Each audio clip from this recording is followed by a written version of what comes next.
I've had many leading experts on this show, including Matthew Walker, and they've all said the same thing about sleep. They've said it's the biggest positive investment you can make in your own performance. You can have the best strategy in the world, but if you're consistently tired, poor decision-making will follow and eventually cause other things to fail in your life. So if you're looking to optimize your recovery, you should start looking at what you're sleeping on. Our sponsor, Helix, makes high-quality mattresses tailored to your body. It doesn't matter if you run hot, sleep on your side, or need something firm. Helix has a mattress for you. And I asked them recently to send one to a member of my team, and Juan received it. And we travel a lot, so when he's home, quality sleep really matters. And he told me he's getting the best sleep of his life.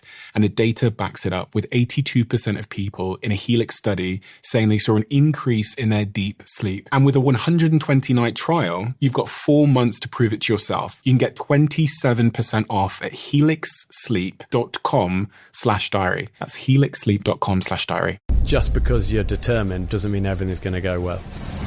Those 4 people that passed away, were they climbing with you? I'm Bear Grylls, and I've learned how to survive in some of the most hostile terrains on the planet. You really fascinate me for a number of reasons that I actually never knew before I started digging into your story. You certainly had a lot of demons. In the early days of TV especially, there was so much pressure to go and do that and do the extra episode. You end up burning the things that are most valuable. To be successful, you have to sacrifice. But maybe you reach a point where enough's enough.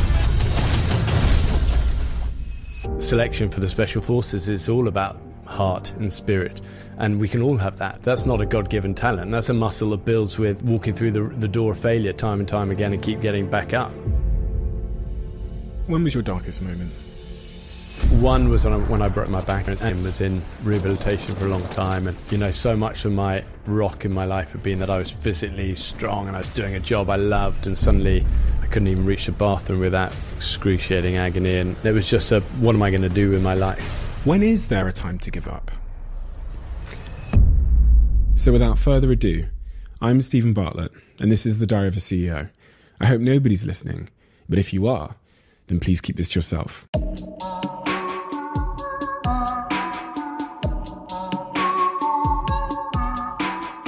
Bear, I want to start where I usually start, which is near the start. And one of the things you said was you certainly had a lot of demons. The exact quote is, "I was never short of demons." When I read that, I thought, well, what do you mean? Growing up, I really struggled with confidence. You know, definitely when I was at school, and I think, I think so much of the school culture, still to this day, it definitely tends to celebrate the guy who's academic or sporty or good looking or just a cool guy, and those are the currency of school. But as you and me know, it's not always the currency of life. But you try and tell a kid who maybe isn't sporty or academic, who's just kind and does his best, that actually those things have much more value in life. And it's kind of hard to believe. But certainly for me, I wasn't the sporty or the most academic or the cool guy. And I think it took me a while to find an identity, and actually this is what I love, and it's nothing kind of brilliant, but I love it. And for me, growing up, it was always climbing with my dad. He'd been a commando and loved all of that sort of stuff. And for me, growing up, it was always, that's what I love to do, just have mini adventures with him. And I think it took a while to learn that that's okay. My dad was always saying, you got to find something you really love and try and be kind to people along the way and be resilient, have that dogged, never give up attitude. And that's the key things for life. And but it's hard to believe that as a kid. And sometimes if you get a bit lost in the system. So I suppose what I meant is that took me a while to find the confidence, and it's still a journey I think we're all on. I think success doesn't always answer those sort of questions, and I think confidence has to come from in here, and it's often the opposite of what we think it is when we're growing up. Confidence is quiet, and I think that's kind of what I meant. When you say confidence, how do you define confidence? Because some people think of confidence as this like overt external expression of like self-assurance. What did you mean when you said I didn't have confidence and it's still an ongoing battle? What is that? I think it's not what the world always thinks, like you say. We always have this thing of confidence, as you say, it's this. unstoppable, I can do anything. You know, I think life is always humbling, you know, in every way, just like the wild. You know, the mountains are humbling. You know, the real things in life are humbling. So you remind us that, you know, it's often a battle. And, you know, you've got to sometimes put your head down and do your best, and you're going to fail, and you're going to struggle, and you're going to have doubts, and you're going to have self-doubt. But try and get your feet and keep going. And I think that is confidence. You know, confidence is the quiet stuff, and the honesty, and to say this is a struggle, but let's go. You know, let's do our best. I love that thing of the Scouts. You know, do your best. You know, which is so smart, because I think so much of the world is about be the best. You know, win, number one. You know, but actually, that doesn't always stand the pressure test of time and of life and of going for big things. It's always going to be humbling. And I think the thing of do your best, you know, it's dib, you know, DYB, do your best. I love that, because wherever you're at, you can do that. You know, it's a decision, isn't it? It's not a gift. It's not something we're born with, like the looks or the academic or the sport. It's something you've got to summon. And I like that. What were the symptoms of having a lack of confidence when you were that age? What would it look like? How did it manifest itself? I think probably just being quite shy, and I think you see the people at school always the bigger personalities, and it was always like, gosh, you've got to be like that to get anywhere. And it's a life journey, isn't it, to realise it's almost the opposite. It's almost the opposite. You know, the quiet, the persevering, relentlessly trying to pick yourself up through the failures and keep going and know the wealth of life. The wealth is always found in our relationships. And you know, you come across people who are rich in friendships and, you know, rich in passion and love what they do and love the people they work with. And, you know, and that's enough. That's wonderful. But it takes a bit of unlearning, doesn't it? Of saying, you know, you don't have the people not always to look up to aren't always the front and centre. And as I get older, I see more and more heroes, left, right and centre. Well, more left and right rather than centre. You know, and I love that. I sort of see it in people. And, you know, I see it in our camera crew. I mean, look at what's been a core part of my job for however many years now, you know, the filming and stuff. And, you know, the focus is always on the person in front of screen and you know, that horrible word of talent, as they call it. I never felt very talented. Still don't. Still feel I'm surrounded by way more talented people. But life isn't a competition about who's more talented. It's a journey to take with great friends. And I look at our camera crew, and to me, true heroes. You know, they work harder. They carry heavier weights. You know, unsung. You know, relentlessly positive. Carry me many times. You know, in so many ways. Encourage me when I've been struggling. And I look at them and still brothers and sisters, best friends to this day. I think it's probably the thing I'm most proud of in my career, actually, are the friendships with our crew. You know, in an industry that is notoriously transient. You know, people have crew come, crew go, new crews, you know, but we've kept pretty well the core crew from the beginning. Wow. And part of it's that we're obviously working in difficult, dangerous terrain, and you forge stronger bonds than you would in a shiny studio. But part of it's that the loyalty really matters goes both ways. And I love that. You said that you kind of have a bit of an allergic reaction to the word talent, right? Just from a few other things that you said in that little opener, I wondered if you relate at all to the phrase imposter syndrome at all. Because you're someone who's, the world has this image of you as being this like unbelievable, mountain scaling, fearless adventurer. And even you talking about a lack of confidence doesn't seem to fit into that narrative that the world must hold of you. So have you ever felt what they call imposter syndrome at all? Or do you have a different... Yeah, I think so. I think it's ongoing. I think it probably grows, you know, the more sort of something does well, you know, we did the show this year for Netflix called You versus Wild, you know, and we just got the news, you know, this morning, we got nominated for 3 Emmys for it.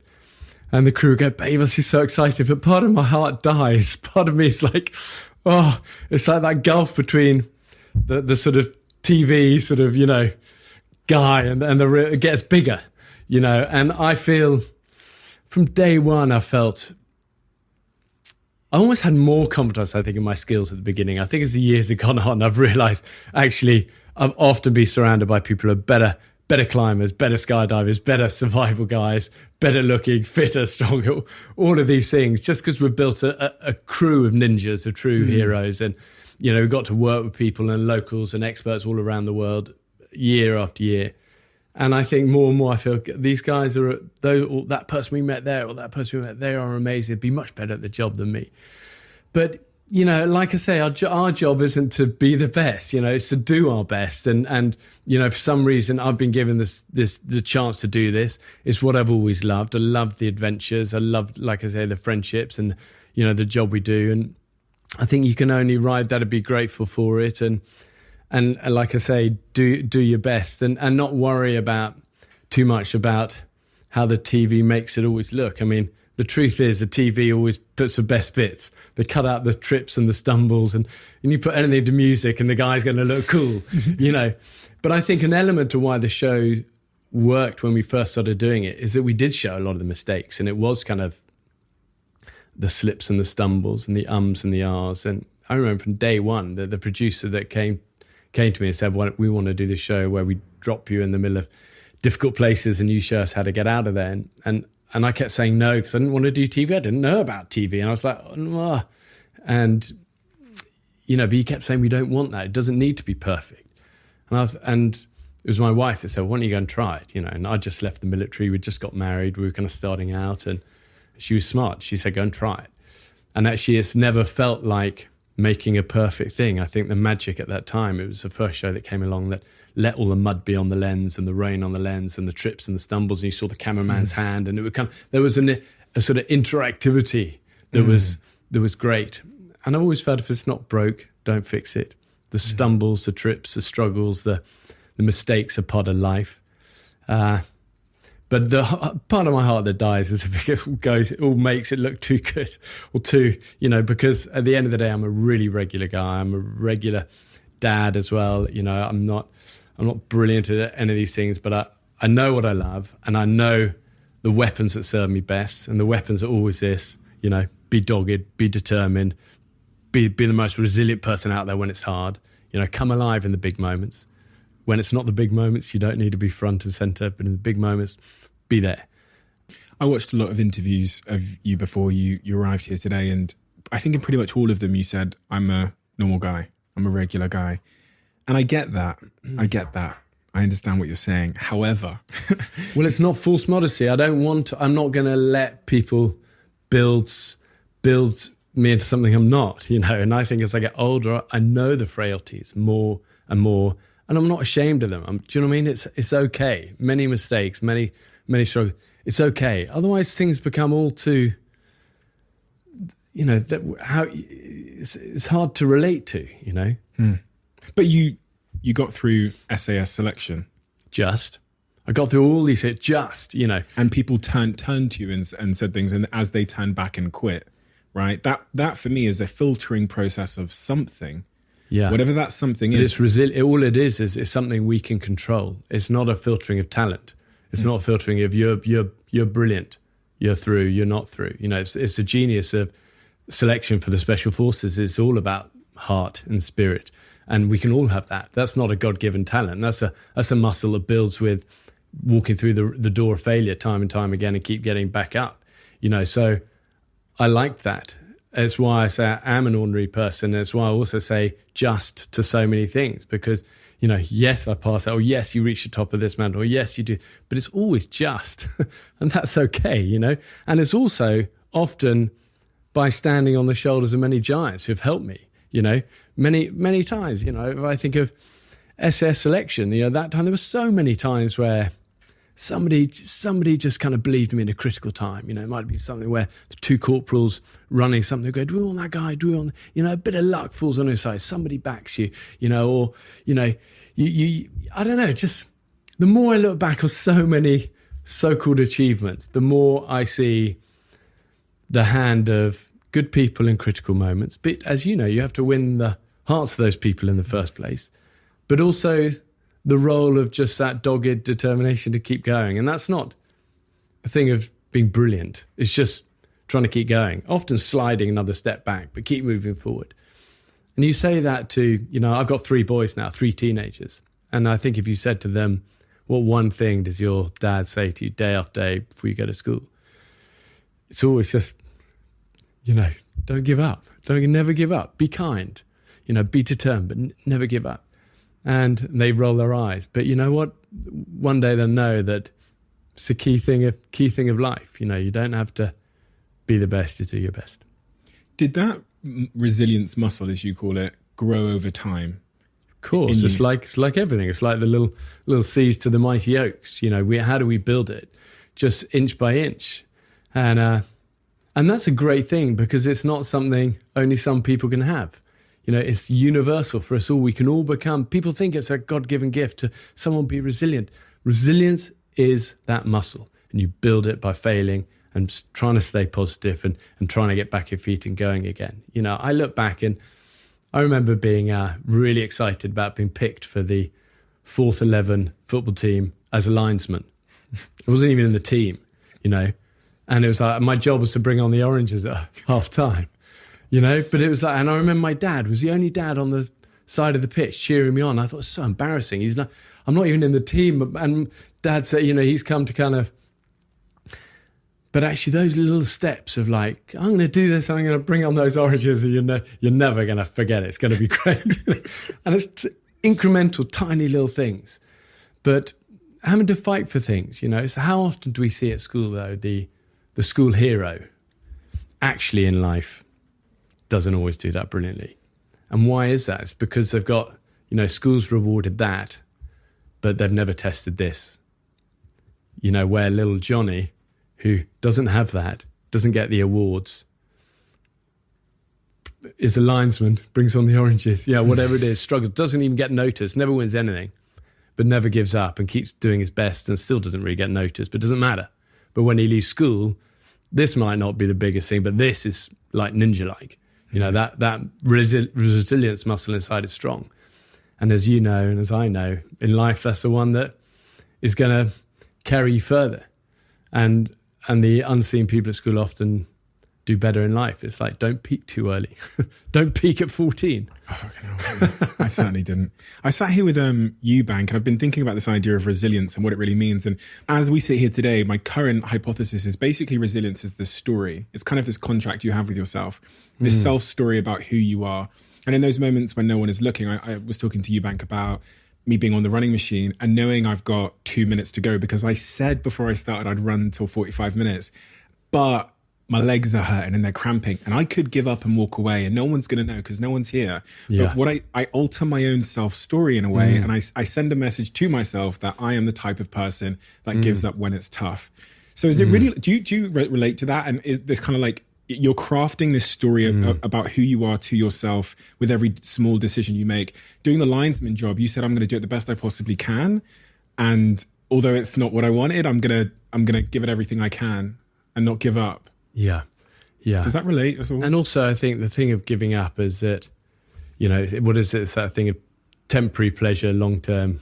Yeah, that's not, so true. And for me, I developed this thing where whenever people were quitting or complaining, I like those moments. For me, it was like, okay, there's all the chat and the bravado. There's always that at the beginning. Everyone's full of that. But bring it down. Put the squeeze on. We're like grapes. Squeeze this, you see what's inside. Bring the squeeze. Now we see character, we see what people are like. And for me, it just became whenever I saw people quitting or complaining, especially complaining, and you see it so much as in the military, you see it on big expeditions, you see it even when we're filming TV shows with people, when it gets hard, and you're hungry and you're scared and you're up against it and you're dehydrated. Those are the moments. And for me, it just became a trigger. When everyone's complaining and giving up, it's a time to give more. You don't have to give more in the early times. Just wait until it's... And that's how you separate yourselves in business and in life and in relationship, in the big moments. Look at a relationship. When you're under that real tension, everyone's throwing it, are you going to really throw that nasty comment or going to hold it and just try and be gracious and kind in those big moments, And I like that. It wasn't complicated to think about under pressure. It was just like when everything's going wrong, that's the time to give more rather than give up. And I held on to that in many difficult moments, you know, across many different arenas. And it's helped me, you know. I remember this guy said to me once, and you can do anything for another 10 seconds. I like that, you know, when you're in that moment, you keep going another 10 seconds. That makes you different, though. You got to admit, because most people don't want another 10 seconds. Yeah. So well, it hurts. I'm not saying it's not going to hurt. It's going to hurt. But that fire inside, it's in us all. You know, it's just you got to dig sometimes. But it's a great truth to know that it's there. When you dig, you know, it's there. And I think, as you say, once you get used to it and you start to practice it, the muscle gets stronger.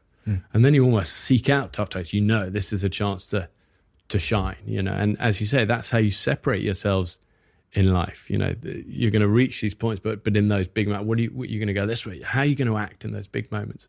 And it's always what separates, you know, reaching those summits from not reaching those summits. Never Give Up. It's the name of your latest book. When is there a time to give up? Because there is a wildly believed, I think, social phrase, which is like quitting is for losers, right? But when I look at my own life and my own career, quitting has played quite an important role sometimes in leaving a situation that wasn't good. So when should we give up? Well, that's called wisdom, and it comes with experience. And there's always a right. First of all, my 16-year-old nephew came to me the other day. I said, Bev, you need to knock the smoking on the head. You're smoking a lot at the moment.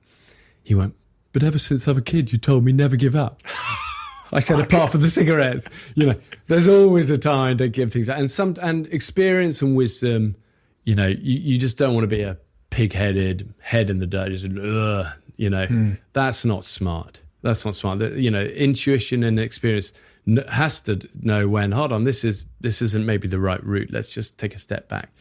And I think it's why so often great mountaineers are often a little bit older, because they have that patience and that judgment. And when you're young and you don't care and you kind of maybe should be listening to that intuition, and maybe the weather's changed or something's happening that's saying, hold, you know, and you go and you die. It's why so many high altitude mountaineers' deaths is that, you know, relentless ability not to adapt or change your plan, where with age you have that ability to listen to your instinct, to the mountains, to the circumstances, and maybe adapt and maybe change. And as we know, you know, with big mountains, they'll always be there. So I think that ability to life, to listen to that and to amend and to adapt is super important. And look at soldiering, same. It's always this thinking man soldier, you know, was the mantra of a lot of these special forces stuff, is always being able to adapt, improvise, adapt, overcome. You know, that's leading with this and with this. So of course there's a time for pulling back and holding. But I think generally the message, you know, 90% of the time, most people don't get to where they're going, not because of a lack of skills or talent, it's that lack of kind of ability to keep going when it's hard. And that's why I think doing little things every day, small things that, you know, whatever it is, that just push this muscle a bit is good. You know, even if it's like, I mean, I've had a thing for years and it's now super popular. Everyone's kind of, you know, doing it, you know, the ice bath training. Oh, yeah. You know, but I've done it for years. And I love this thing. It's just 3 minutes a day. I'm just in that cold water, you know, whether it's a river or in winter or a lake or, you know, at nighttime. And, you know, I try and find somewhere every day, just get in that cold, and it hurts, still hurts. But it's just a little something, whatever it is, that's something that's difficult to do. Because most people spend their lives avoiding the painful, the difficult, you know, they're scared of public speaking, or they're scared of it. So they avoid the things that challenge us. But as you know, it's where growth happens, and growth isn't always fun. It's often painful, but it's like a muscle. The more you push it, the more you get used to it. You know, there's a great thing at the Commando Training Centre in Lympstone that just says comfortable with uncertainty. And it's a great thing for life, you know. Don't get sat in that comfort zone too much. You know, I call it a comfort pit, somewhere to get out of quickly. I was wondering if, like training in the gym, when I do my repetitions of the weights, I then need a bigger weight to get the same gain. So do you find yourself needing like a bigger thrill or a bigger expedition or a greater challenge to get the same like feeling of fulfillment and contempt from your work these days? And where do you find that after you've climbed Everest and done all you've done? I don't feel that, no. You don't feel that? I don't feel that. I think what you're saying in the question is that you actually, is that where you get your fulfillment through that thing? And the answer is no. It's not where I get fulfillment. I do these things. I try and do the difficult things just to keep that inside muscle honed a little bit. But it's not always about bigger and better and, it's, as I read the other day, half of life is getting to where you achieving your goals, and the other half of life is being really happy to enjoy it. The second one's a harder one to do. And I think I've been super lucky to fulfill so many things. I still have many goals, many ambitions, but it's not goals and ambitions that trump the last one and ever bigger and, it's not like that. It's just really grateful and try, make sure you stay alive, make sure you're always grateful for the many good things and the luck you've had along the way. Keep that muscle inside honed, keep working, keep doing your best. But it's definitely not where I find the fulfillment. It's not like the achievement's never going to fulfill that hole. Did you used to think it would? Maybe a little bit. I think when I was young, I think Everest certainly for me was such a sort of symbol of like, I'm going to do this. It was at a time when only I think 20 odd Brits had ever climbed it, and it was like, I thought this is going to be epic, and then you see the realities of, we have 4 climbers lose their lives up there, and it really rattled me in many ways. And I was lucky to reach the top and got back in one piece, but it didn't answer that question of, I don't know. I don't think I'd climb it now. I'm not so out on a quest to kind of prove anything. But I think when you're young, half of it's good to have a quest. You got to have that goal. But the other half is like it's not the answer to life, is it? It's a that maybe comes from elsewhere, and with time and experience, you learn the real answer to life is always rooted in something inside, and relationships with great people, and a lot of it I think comes down to love, actually. Being knowing those connections with great people, and a love of whatever it can be a love of the outdoors, a love of what you do. But it's not found in achievement always. Have you found where it is found? You don't seem to be so certain exactly where that feeling of fulfillment. You talked about the second half, which is like enjoying the goals.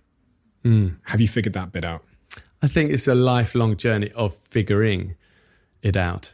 I hope I edge closer to where it's not found, which is it's never found in trophies and triumphs and accolades. Those things, I see those things with clearer lenses now. I'm more proud of to be married, 22 years, I got 3 great boys. The simpler things I'm more proud of. I think, where do I really find fulfillment? I think my faith is a quiet thing in that sense. Faith's always a tricky one, and hard to articulate very well, but it's definitely comes from a place of like, that you're okay. You're okay. We're forgiven, we're loved, empowered, and try and live life as best you can, eyes wide open, with gratitude in your heart and a tough, resilient spirit to go for things. And I look at life in those sort of terms more and more. I feel like in the 2022 in the UK, where I think we've grown more atheist as a society. I mean, some people say there's no such thing as an atheist, but we've grown more atheist in our viewpoints. It is harder to communicate if you do have a faith. Why did you say that it's a tricky thing? I think it's been so tarnished. I think religion has been so tarnished. And I get that. I was always the least religious person growing up. I just thought, as a kid, I had a really natural faith. I always believed in some higher power, and that I could feel, there's something around, as a little kid. It was like, wow. And then I think I went to school, and then, you had to go to church, and they all wore white cassocks and spoke in Latin. I thought, gosh, I've really missed it. This is actually what it's about. And it's been a life journey to unwind all of that and realize actually the little me had it right. Faith is in your heart, knowing that you're not alone, and there's something bigger than us out there, and they're for us, not, that power is for us, not against us. And despite my doubts and all of those sort of things, I'm going to put my trust in that and try and, have love at the center of all we do, and live empowered and go for things and not be scared to fail and not be driven by fear and all those sort of things. And that, to me, what faith is. So it's hard to articulate, I think, because it's personal and it's intimate, and also it's like I say, it's has just as many doubts as it does, doubt and faith, two sides of the same coin. I think it does feel like that for me. But through it all, I would say my Christian faith has been a real backbone and a kind of secret strength in many tricky moments. Light to a dark path, I always kind of feel it's that sort of thing. So, yeah. I did wonder when I was reading about your faith and I watched you pray for Obama just at the end of your time with him, because I've sat here with guests who have undergone and witnessed such horrific things in their lives, and it's shaken their faith. In fact, Eubank was one of them, that his brother suddenly died. They were both very religious, and that shook his faith. And being out in nature and being on those expeditions up Everest where 2 people fall to their death and 2, die of the cold, one might assume that those moments would shake your faith, but it sounds like it's made it stronger in a way from what you said. Well, I think the 2 things happen often. You get shaken and strengthened. And actually my experience of people who've really been taken to the edge, that's actually where they find their faith. You look at so many of the concentration camp stories and stuff, it's, 2 sides looking at it. One person said, there can be no God. I've witnessed evil personified. And I can't remember when said, I've been to the edge and I know there's no place that God isn't. It's all how we look at it, how we choose to live. And I choose to try and live with, faith in other people, faith in ourselves, faith in the Almighty. And that helped me. But it's funny, that thing with Obama, because in a way that was never meant to be on TV. It was just a spontaneous thing at the end of the journey. And as when you spend time with people, you get a sense of someone. And I think at the end of that journey with Obama, I got a real sense that here's a guy with the weight of the world on his shoulders, and he got lighter as the journey went on. And by the end, he said, it's one of the best days of my presidency. I'm out of the office. I'm out of a suit, talking about stuff that's in here rather than being grilled on, politics. And I could see him getting lighter, and I just said at the end, I said, first of all, good job you're doing. You probably, I don't know if you get told it very often, most people are giving you a holiday, but you're doing your best, dib. And I wanted to just say, I don't know, it felt like let's try and refill his fuel tank a bit. Yeah. And actually it ended up going in the show, I put a hand on his shoulder and said, strength this guy, in the big decisions. Amen, and it wasn't really more complicated than that. But I don't know, I think the wild always creates honest connections without the fluff. And it didn't feel unnatural. And, but it's funny how the effect of that, I still get people to this day talk about that a lot. And they're quite unlikely people who often say that was a good moment. Not always easy. I mean, awkward sometimes, isn't it, doing that sort of thing? Of course. But that's okay. I've learned that that's okay. Dude, sometimes the awkward things are the best things. Telling someone that, that they're amazing. Can be awkward to a good friend, but can mean a lot. Quick one. We bring in 8 people a month to watch these conversations live here in the studio when we're here in the UK and when we're in LA. If you want to be one of those people, all you've got to do is hit subscribe. You said earlier about being rattled after Everest. One would never assume that, of course. You climb the biggest mountain in the world and you come down and you're rattled and your confidence is knocked. I think big mountains are humbling, and sometimes you take on these big projects and it's about, come on, we're going to do it. And you're full of that confidence, but it's often quite surface. And I think when you see things close up and I think I came away with a real awareness of that I've been really lucky and got away with my life where others hadn't up there. And at this stage, Everest was killing 1 in 6 people's lives, and beforehand I read about that and it was almost glamorous. It was almost like romantic. But you see the reality of it close up, and it's not romantic. It's dark and difficult and confusing. And I think my feeling at the end of it was that I got really lucky. I'd been no doubt dug deep in a few big moments, and it was some 92 days on that mountain. So there's a lot of time. You do have to dig deep, but ultimately had a bit of luck at key times. And I think I came away aware of that and grateful for that, but less certain that just because you're determined in life doesn't mean everything's going to go well. And I think beforehand I kind of thought, if you give everything, it's all going to work out. But as you know, in everything in life, there's no guarantees. We live a gloves off life. Life is gloves off. There are no rules of kind of like, if you give this, all going to be, roses and sunshine. You can give the best in the world, and it's going to be hit you sometimes. You get ill or something happens, and I think that's the part of me that got a bit shaken. But that's just life, and you have to live with your eyes wide open to that, and still choose to try and make the good decisions and pick the good attitudes and put them on like a t-shirt every day, that even though gloves are off, we're going to go for this. We're going to do our best to be positive, do our best to give our best, and keep going for it. Those 4 people that passed away, were they climbing with you? 2 Russians and a Brit and a New Zealander from other teams. But they're on the mountain at the same time and never came back. And I remember with their teammates, afterwards, just them in tears and sitting with them. And it definitely made me question a lot at the time, is any mountain really worth a life? Of which the clear answer is no. But at the time, sometimes your ambition is, it's like, we're going to go for it. And that's why I think now, kind of with a bit of time and experience, would I do it now? Would I take a 1 in 6 chance of not coming home now? No, because you have more to live for. But I think at the time I was like, I'm all in. I'm going to go. I want to make my mark, at a young age. And the truth is, I got lucky. Fame. Yeah. What does that one mean?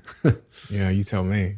I've been only on the TV for a couple of minutes. I mean, but you've been on there for many, many, many, many years. So I was hoping maybe you could give me a little bit of an overview of what fame is. Because, when I looked at Bear Grylls' podcast, and I really couldn't find much. There was, for someone that's been in the public eye for so long, could barely find anything. And then I read this quote that you don't like, sometimes you feel like when you meet someone, there's a sense of you're worried you might disappoint them because they're expecting you to be something else. Well, I think that's true. I think part of my kind of, the answer is I don't do very many of these, I think, but that's okay. I'm not sort of hungry for more people to know everything. I do these sort of things every now and again with good people and when it feels right. I think one of the reasons I get less comfortable sometimes in big groups of people and doing press stuff or doings. I'm not I don't really like the cameras on me, if I'm honest. I struggle really with that. So I never gone to TV for that. I got to TV because, this producer said, do you want to try this thing? And like I said, we were just married and starting out and pretty broke. And it was like, let's go for it. Let's see what happens. But the sort of the recognition side of things, I struggle with the word fame. I think it's a weird one. But I think the recognition side of things, I struggle with more. And I think part of it is a little part of me feels I'm never going to be quite as good as people expect, in as the TV sometimes makes out, and therefore less is more. Very happy with my family and friends, and I go and work, but I want to kind of come home afterwards. But when it comes to fame, you say that, you say about that, I kind of learnt, I think, over the years to, first of all, take it with not just a pinch of salt, but with a bucket of salt. Don't believe it. It's not where your worth is. If your worth is that, you're always going to struggle because it goes up and down. Ultimately it's going down, isn't it? When we're 95 years old, nobody's going to know who I am. Speak for yourself. I'm joking. Well, I'm joking. But it doesn't matter. It doesn't. But a sense of self-worth, you're always going to be fighting a losing battle, really. Yeah. So I take it all with a bucket of salt. I think for my family, growing up with a little bit of that I always say to our boys growing up, we got friends all over the world, and look at it like that. Amazing connections. I can go to any country and there's a connection with people there, and people want to tell their stories and go, oh, I've just been camping with my son, or my uncle was this or did that, or my son's a scout, daughter's a scout, or whatever it is. And I like those connections, always grateful for people's stories, and that's fine. So that's how I kind of look at it. Pinch of salt, don't believe it all, but always be grateful for friends all over the world. Did you struggle with it? at the start? I think I struggled with it when I felt the attention was on me. I think I didn't like that. That felt. I remember so well in the early days when we started doing Man vs. Wild. First two seasons, we were just gunning it and going, and it was all just kind of fun. Out there was a small crew. I never really didn't see it go down telly. It was going out in America at the time, so I was over in the UK. I didn't see it. I didn't know what was happening. It was just lucky. It was good timing, and it just worked. It just was meant to be at that time. But I didn't really see much of that because I come home and live a regular life. And I remember the head of Discovery after a couple of seasons say, your show's best on Discovery. It's getting over 1 billion viewers now around the world. And my heart sank. I really started to struggle with it. And I suddenly started to think when we were filming, I'd be like self-conscious and what am I saying? And the fun went out of it, and I got more anxious with it all. And I thought, I don't want people looking at this or doing this.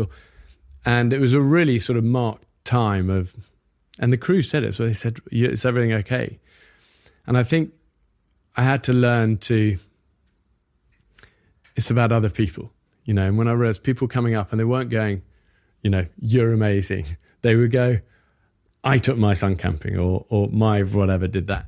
And when I realized it was about them, and I'd really tried to shift it in my brain, that everything's about them. It's what it brings out, whether it's a single mum coming to me saying, when you once said about you in that storm in the jungle, and you said sometimes life is going to beat you up and you just got to be dogged and keep going, keep your head down. The storms won't last forever. And I really understood that as a single mum. I was trying to hold down all these jobs I've got. That for me lifted my whole, I thought, that's why I do this job.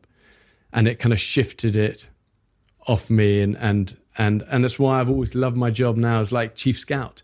For me, that was a revolution to be able to say, when people come up to me and go, you've done this or this now. Yeah, but look what you could do. You could join, you could join that and you can do this. And, somewhere to be able to not deflect, but sort of direct people a little bit. And refrain. And I get such a kick out of that. Is why I love running wild so much, because it's about other people. It's about taking these rookies. They might be amazing rookies, but they're often wilderness rookies, and opening their eyes to my office, the outdoors, what the wild can do for people, that light inside, that pride, that come on, that magic, and saying, look at this. And that freed me a lot away from kind of look that way instead of this way. You said a word there, which I started thinking about a lot, which was the word anxiety, which I actually think is quite an interesting thing, because much of your work is about the natural world. And one of the, I think, unnatural human signals is anxiety. It kind of tells you something that you're potentially doing wrong. Maybe a train of thought that you've attached yourself to, which is destructive or whatever else. And depression's one of those things, is what I talk about a lot, is also seems to be a pretty clear signal, for a natural signal that we have. Some of my guests have said that it's a signal that they've been disconnected from their tribe. And they've explained the science of that, and even the signal of rejection and how that makes us feel is a prehistoric signal telling us to get back into our tribe, or that there's a chance we might be thrown off the island by our tribe because we're being rejected, so to change our behavior. And all of these signals, anxiety, depression, and this whole mental health awareness that's emerged in the last 10 years. What's your relationship been like with those topics? First of all, it's amazing that people are talking about this and focusing on it more. I think, it's long overdue, and it's a key part of our arsenal for life, isn't it? Our weapons that are going to help make your heart happy. You need to look after the physical, you need to look after the emotional, you need to look after the spiritual, and you need to look after the mental side of things. These are all weapons in our arsenal we've got to focus on. And if you neglect one, there's always going to be a little part of your heart that is going to struggle a bit, if you whether it's emotional, physical, or mental. So you've got to try and put things in place that help your mental health. And I think people for many years often neglected that. You shut things away. But actually, so many of the things that help us mentally are simple things. As you say, those connections to people and that honesty and vulnerability. And like we've been talking about, not letting yourself sort of live a life that actually isn't real, not letting people make you into that hero that you don't always feel. Stay honest, stay connected, talk to people, be outside. How many times do we see studies proving that when we're outside and we're in the sun and we're expressing and we're working hard and we're connected to people. That's why the wild is such an amazing mental health weapon to build up that resource, in a world that often depletes the resource. All of this stuff is always pulling, I find pulling, leaves you emptier. But for me, the wild and connection and the sun and outdoors and swimming cold rivers and challenge and failing and all these sort of things build up, I find for me, help my mental health. You can't take your eye off the ball with mental health. You've got to, and you're not always going to get it right. And that's okay. Is there a time in your life where you discovered mental health was a very real thing because of an experience that you'd had? Because I think for many years, I thought it was something that happened to other people. And then there's a couple of sort of catalytic events that happened in my life that made me realize that I am not immune to anxiety, to feelings, depressive symptoms and all of those things. But is there something in your life where there was a pivotal moment, or life events typically are the catalyst of those things, where you go, oh, this is something that I now need to put as a priority? I think I've been lucky in the sense that I've never suffered from really bad depression, where many friends I've stood alongside have really had battles. I think I've always had an intuition of when I need to change something and when I'm struggling a little bit and when, hold on, this feeling of anxiety has been going on a bit. Hold on, what can we change? What helps me? And I've always sort of accidentally found things that help make that problem better. And for me, it's been that go-to of being outdoors, being with great friends, having just a few good friends rather than lots and lots of friends. Even things like our Be Military Fit, our BMF, our Veterans Run fitness business has helped me so much because it's a collective tribe of, often veterans, people who need that camaraderie but want to train, want to stay physically fit, don't want to be in a gym inside with white light and all of that. They want to be outside in the fresh air. They want to be down in the dirt a little bit. Or they want to laugh at themselves in situations and face a few, rain-swept early mornings training outside in a park together. And like our physical health, the more we can be aware of the things that do help and have proven to help and to gravitate towards those, seek those things in our life, be outside, be connected, train, be honest, have a few friends, the more it's going to help us when we do have the dark moments. And I've never met anyone who doesn't have them. They might tell you they don't, but everyone has these moments, and I certainly have. But I've also never met a strong person who's had an easy past. It's just part of it. If you're going to go for big things and you're going to shoot for the top, you're going to have struggles and failures, and part of life. When was your darkest moment? One was when I broke my back in the military and was in rehabilitation for a long time. And, so much of my rock in my life had been that I was physically strong and I was doing a job I loved, and suddenly I couldn't even reach the bathroom without excruciating agony, and my back was broken in 3 places, and I had to then leave my job with the military, and it was just what am I going to do with my life? But I also look at that time and I think if I hadn't gone through that, I don't think I ever would have actually had the drive and the impetus to make that Everest expedition happen at that young age. And if I hadn't done that, that wouldn't have opened the door to other things, and then eventually the TV. And it's like these clouds that often, it's why not to be scared when life does hit you sideways, because there's often a sort of a plan there. You just got to try and keep moving forward towards it. But that was definitely a dark time, and I think also losing my dad at a young age. I mean, Shara, my wife, and me both lost our parents within 10 weeks of each other in year 1 of marriage, and we were young. We were 24, 25, and just starting out in life. And I think we always had that safety net of our parents behind us, and I think suddenly both losing our dads and now being responsible for our mums, and it was it definitely took that safety net away. And it was like, wow, we're both dealing with trauma here, not always very well, but we got to. I mean, I look back now, and actually, it's what made us really tight. And to have a love and a trust and a vulnerability together that has been key thing in our relationship, I think, ever since. But at the time, it was just pure pain and a huge hole that is still there to the day. Seeing our 3 boys grow up, the great loss for me is that, they will never know my dad, or he would never know them, and how like he was, they are, and all of these dynamics that we take for granted. And so often I see friends now and they go, oh, my mum's a bit poorly and my dad.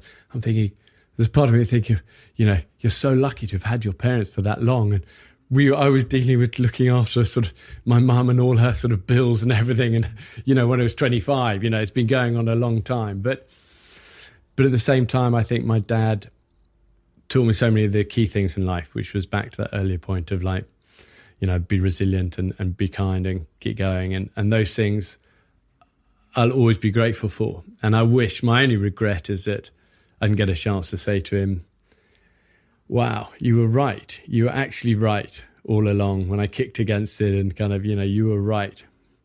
Follow your dreams, be kind, be resilient, never give up. And I never said thank you enough for that. That's something I always worry about. My dad has outlived his siblings, and I don't feel like I've made enough of an effort to stay connected. There's something about us where we just think our parents are going to be around forever. Like when you said the safety blanket thing, it's like this, it's almost like, it reminds me of COVID, where I didn't realize the tectonic plate of society could ever move. So I built my life like ignorantly on this foundation that society would be open, and then one day someone showed me that there was even a tectonic plate underneath me that I didn't know was there. And my parents are the same thing. They've just always been there. So I assume naively that they always will be. But what would you say what advice would you give me about? Well, never take that for granted, and never be scared of saying it. I mean, tell him now, tell him on this. He'll listen to this. He's probably incredibly, incredibly proud of you. All you've achieved superseded his wildest dreams of what a son could be. And he should be proud, and tell him. What would you tell your dad if he was listening? Maybe he is. Well, I think I'd say thank you for the little things.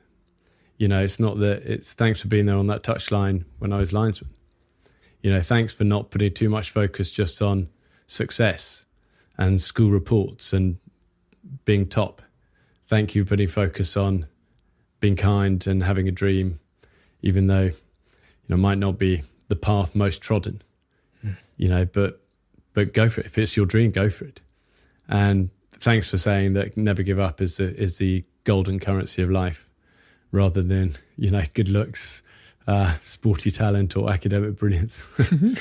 But, I think for you, your dad knows, I'm sure he knows, but never stop telling him, because I think really parental relationships, one of those ones that's always going to be, there are always going to be dynamics and struggles and fallouts and arguments stuff, but you can never articulate it too much that you love someone, and you can never overestimate how much those simple, awkward, difficult words to say mean. I mean, my great buddy said he really wanted to tell his dad one time he loved him, but he knew he was so English, his father, but it would be a really difficult thing to say. And he eventually said, I'm going to say to, and he said, Dad, I just want to just let you know I really love you. And his dad goes, you've been drinking? But the thing is, that's okay. His dad would go home that night knowing that he hadn't been drinking, his son hadn't been drinking, but that was special. And I think those awkward, it's back to that thing of doing sometimes the awkward, difficult things, like the prayer with Obama, is a really good thing, and I've tried to get better at this in my life, of saying thank you and doing nice things and saying awkward but good things to people. I mean, I said it to my great buddy the other day, Rupert. I said to him, we work a lot together and stuff. So I said, actually, forget the work side of things. You're such a lovely friend. And I literally saw, boom, I saw eyes well out just for a second, and it was like, you're great. No, let's keep training or whatever we're doing, but it's sometimes the awkward things are the good things. And I hope as I live and do more in life that I create more and more of those moments, because there are many people like I said, I stand on the shoulders of many giants that are the real heroes in my life. And I definitely consider my dad one.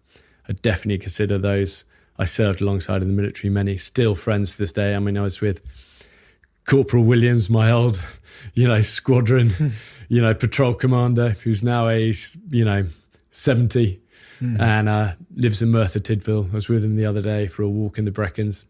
Just remind him, I go, you've been an amazing friend through life.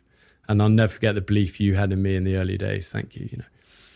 I consider the camera crew I work with, in that same vein, and never take those for granted.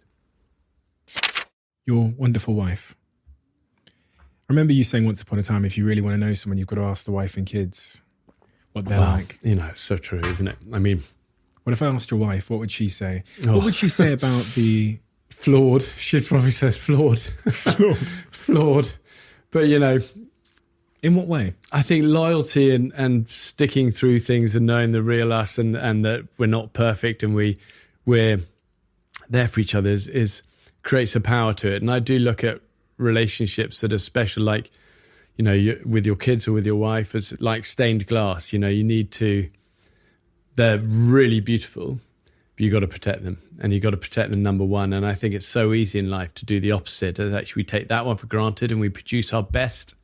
We produce our best at the dinner party to hold court and say the jokes, and it's the wrong way round. It's the wrong way round. Save your best. I think it's something I've learned and still try and, I don't always get right by any means, but I know the goal is try and save my best for those I value the most, which is the closest relationships to you, with your wife and with your kids. Save the best for them, rather than kind of be tired and grumpy with them and then go out and then be on form. It's trying to shift it the other way, and it's counterculture, but it's always going to make you happier.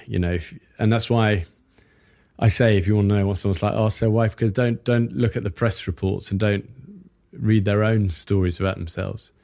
Ask the person who really knows them when the mask is off and when it's the cameras aren't rolling. They're the ones.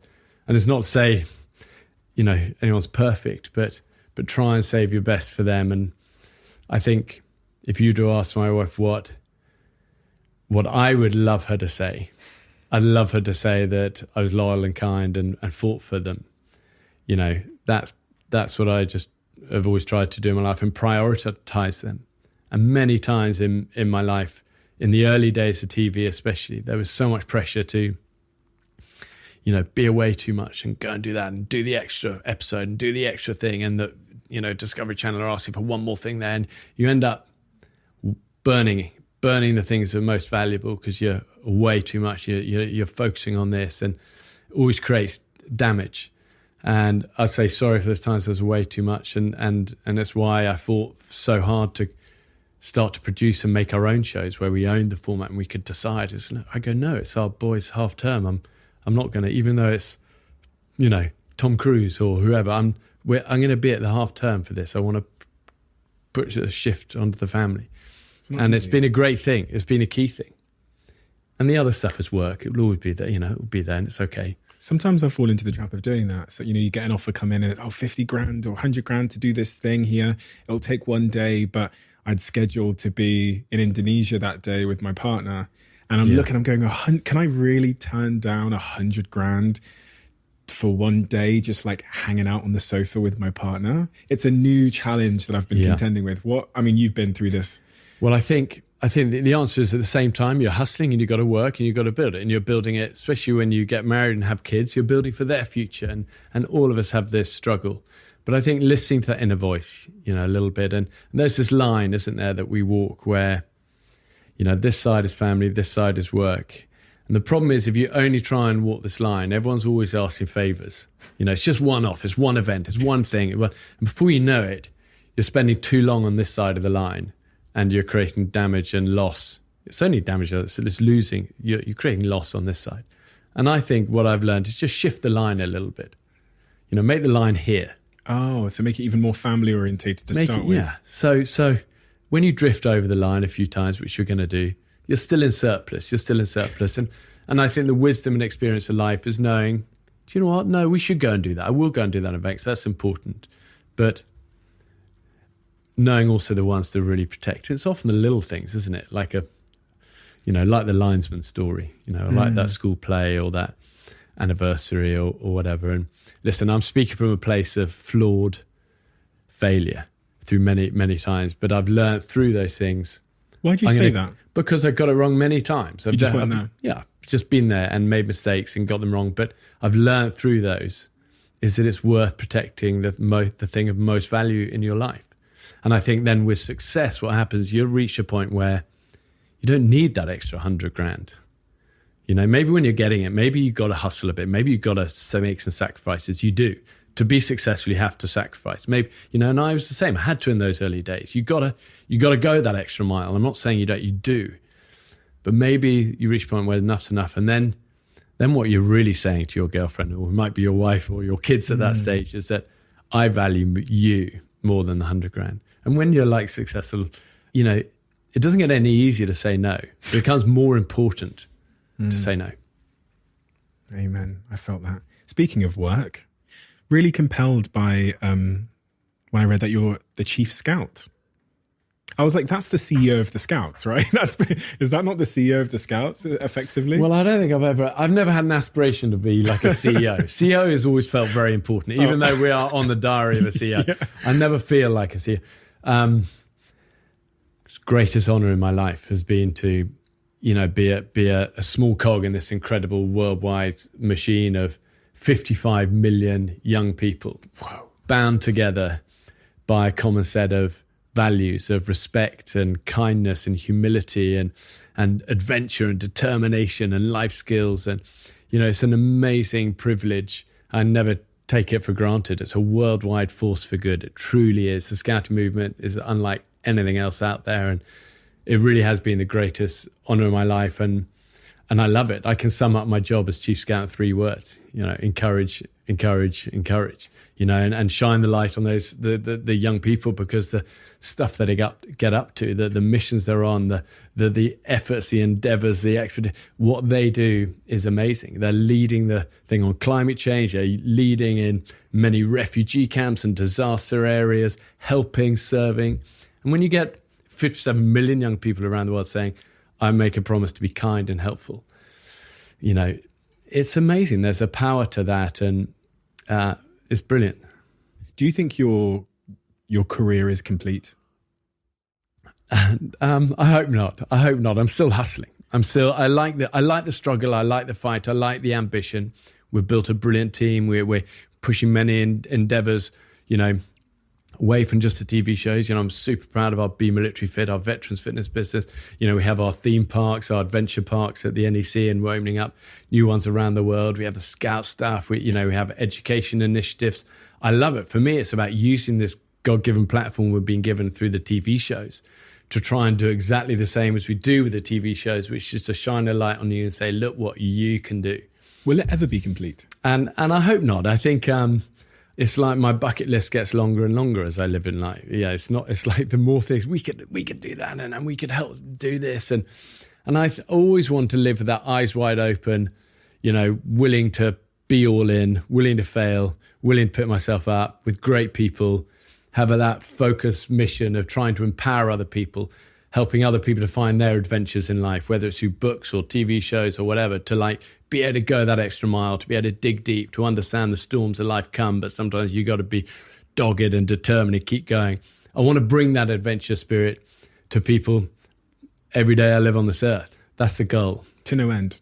To no end. I mean, maybe I'll finish the TV shows one day, you know, that will naturally end in due course. To be honest, I never thought I'd still be doing it now, you know, but we're doing more TV shows than ever before. We're doing a new network show on US TV next month. We're starting season 8 of Running Wild. We're still out there gunning it and going, and I love that. But the TV shows will end, but the adventures won't. You know, I God willing, you know, I hope when I'm old guy, I'm going to having loads of adventures with my kids and eventually with grandkids, and sharing that adventure spirit, because as you know, adventure is truly a state of mind. Whatever you're doing, whatever, you know, my wife always jokes that I'm going to be in the old people's home, go, come on, we're going to do it, we're going to go over it, you know, and I think that's a state of mind that is about pushing the boundaries and, you know, having that resilience and that kind of wide-eyed gratitude for life and the connections. And because the truth is, the world is amazing and it's a huge privilege. You look at everything that's happening around the world, there's hardship and struggling and battle and loss. And the fact that we get to, you know, have our families and have something we love to do, and that we're safe, and we live in this kind of a society that has a rule of law, and all these things are so easy to take for granted. We must never take that for granted. We've got to live with that eyes wide open, thank you, and keep that adventure state of mind, firing bright, that fire inside shining bright. Never Give Up, the name of your recent book.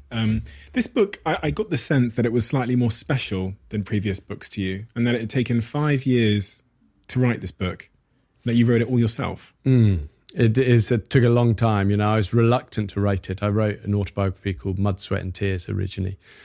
But the truth is, you know, that book did well. You know, it did 20 weeks at number one, and I always kind of felt that I'm not going to beat that. You know, I'm not going to do another, but we're done. But that book really ended as TV started, and so many of the questions that I get asked by my kids and by people in the street, always like the behind the scenes. What was it like on this? What was it like taking that person? Or what about the struggles there, or whatever? And in a way, they're the stories that I wanted my boys to understand. You know, and I think my kids are kind of grown up and seen the good side, seen the things that have worked, but aren't always aware of the many failures behind those successes. And I wanted to be able to share all of that and share the things that actually made the difference. And I wanted to write it myself and, you know, be honest in it. And so it took a long time to write, but I'm really proud of it. And I think it was always going to be called Never Give Up. You know, it's at a time where I think the world's coming through continues to be an incredibly tough time. And I think that spirit of relentless determination is needed more than ever with all people, and young people especially. So I'm proud of the stories and proud to call it Never Give Up. When I wrote my book, I didn't realise this until I'd wrote it, that it was actually much more a learning process than it was a preaching process. You because it is a journey writing a book. Is there something that you learned that you didn't know before you started on that journey of writing Never Give Up that was profound, or a problem you solved from putting pen to paper that you hadn't solved before that comes to mind? Well, I've definitely learned that for writing or speaking to be good, it has to be difficult. It has to be painful. You know, how often do we see the person who stands up and stands on stage and gives a talk and loves the sound of their own voice, and it's just like, it's a bore. They're a bore, you know. But the person this is hard to articulate or talk about, but for what it's worth, this is where, you know, you're there. And it's the same with writing. I think it's got to be vulnerable and it's got to have that struggle to it. And that's why it took me a while. What do you find? What did you feel? For me, there was a couple of questions that when I started a chapter, I hadn't actually answered them yet. And by the end of the chapter, I'd answered the question, but it was because of that process. Well, is it easy for you to be vulnerable? Are you someone, because we only think of someone that's been in the SAS and this, you know, again, they're talking about the public stereotype here, tough guy, resilience.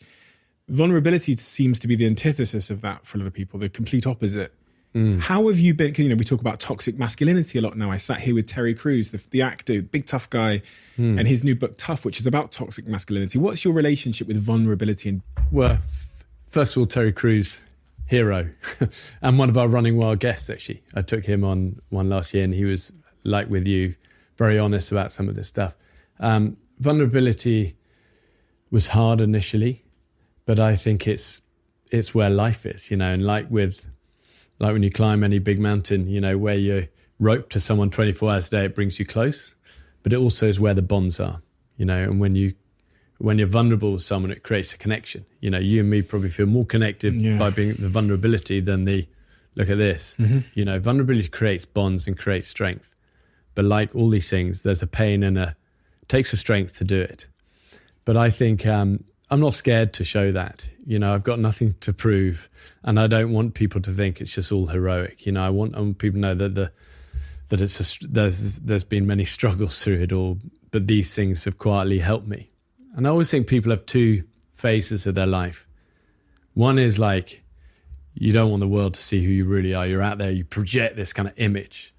And then the second half is you no longer care. You just want to be honest. And when you're honest, there's an amazing bonds with the really people you want to create bonds with.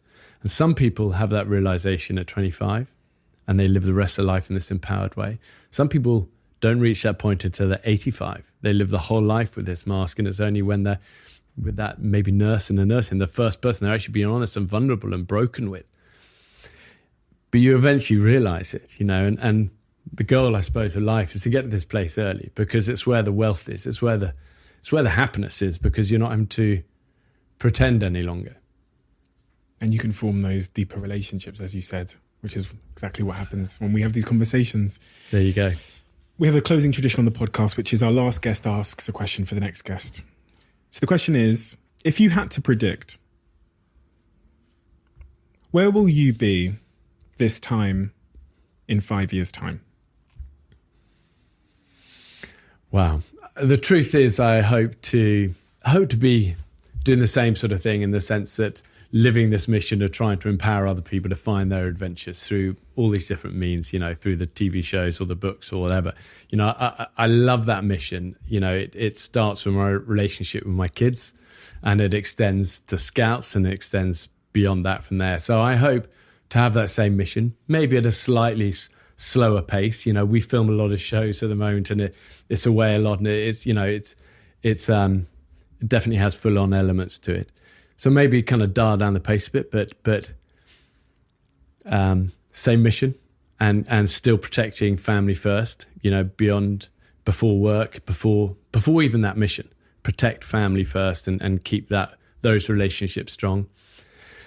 My body aches every day. I got many scars, like an old man getting up in the morning.